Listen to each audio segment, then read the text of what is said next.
Let's do my skincare routine while I tell you a story about family. Okay, so before anything else, make sure to wash your hands. Yes, para hindi mapunta sa mukha mo yung mga dirt na nasa kamay mo.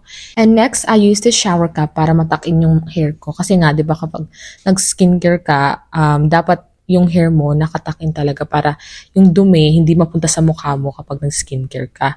Pag nag-skincare ka, di ba, ino-open mo yung pores, ganun, and you don't want those dirt to go inside. By the way, before we start, I'm using this new cleansing oil, Japanese cleansing oil, and it's really, really good kung gusto mong matanggal yung dark heads, yung black heads, yung white heads, kung ano bang mga heads na nasa mukha mo. Yes, makukuha yan guys. Matatanggal yan. Deep cleaning talaga to. I wanted to buy the pink one but then wala sila nun. Naubusan sila ng stock. So, I was forced to buy the yellow one. Pero, okay din naman tong product na to. So, I will continue to use it hanggang sa maubos. And then, I will order the pink one. Yes. So, going sa story natin today, may nakita akong video sa TikTok about family. I mean a girl na pinatulfo siya ng kanyang nanay kasi nga kulang yung pinapadala niya. By the way, this girl is working abroad as an OFW. So I would like to voice out my opinion. Charas, opinion. Since I'm also working abroad, di ba? Gusto ko lang din iparating or ipa-remind yung mga pamilya ko o kung sino mang pamilya nandyan na nasa Pinas. Of course, di ba, likas sa kalikasan ng mga Pinoy na tumulong talaga sa mga magulang, lalo na yung pagkatapos mo ng pag-aaral, kahit. And I hate to break it with you, hindi mayaman ang nagtatrabaho sa ibang bansa. Kaya nga kami lumabas sa Pilipinas kasi nga gusto namin magtrabaho, di ba? We want to have a better life. Yes.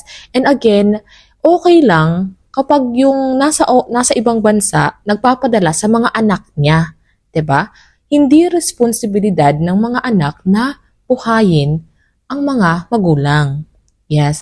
May mga kakilala talaga ako na sinasabihin sila ng nanay nila or tatay nila na, ay, naku, hindi, napaka-ungrateful talaga ng batang yan kasi hindi nagpapadala sa mga magulang niya, hindi nagpapadala sa akin, nagpapadala man, ang liit-liit, ganon, di ba? Sabi naman nila na, ay, pinakain ko yan, ay, pinag-aral ko yan, pero hindi ako sinusuportahan, pagkatapos niyang mag-aral, kinalimutan ako, ganon. Let's say, hindi ka kinalimutan ng anak mo. What if lang ha, kakapunta niya lang sa ibang bansa, naghahanap pa lang siya ng trabaho, wala pa lang siyang mapapadala. Ganun. Hindi mo naman alam kung ano nangyayari sa kanya kasi nasa Pinas ka at nasa ibang bansa siya. Siya lang mag-isa, walang katulong, walang katuwang, ganun. 'Di ba? Isipin niyo din kung ano yung sitwasyon niya sa ibang bansa. Yung mentality na yan, you really need to stop that. Kasi nga, mga anak mo, may mga pangarap din yan. May pangarap din sa buhay. Gusto niya sana na mag-invest sa condo, gusto niya sanang bumili ng bahay, gusto niya sanang mag-travel, gusto niya sanang makita yung mundo, gusto niya sanang may mga pangarap yang gusto niya maging architect, ganun. May mga pangarap yang mga anak niyo. Isipin niyo din na napakalaki ng responsibilidad. Parang may burden sa kanila kasi nga nakapatong na parang investment sila. Like parang, ay, insurance ko to, investment ko tong anak ko, future investment ko to.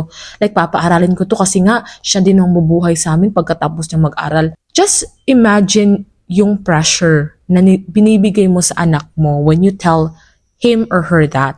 'Di ba? Yung iba nadidepress na, yung iba parang sumusuko na sa mga pangarap nila kasi nga for them mabigat ang responsibilidad na yan kasi bago pa lang silang nakapagtapos, bago pa lang sila nakapunta ng ibang bansa, yung process, ang dami-daming process.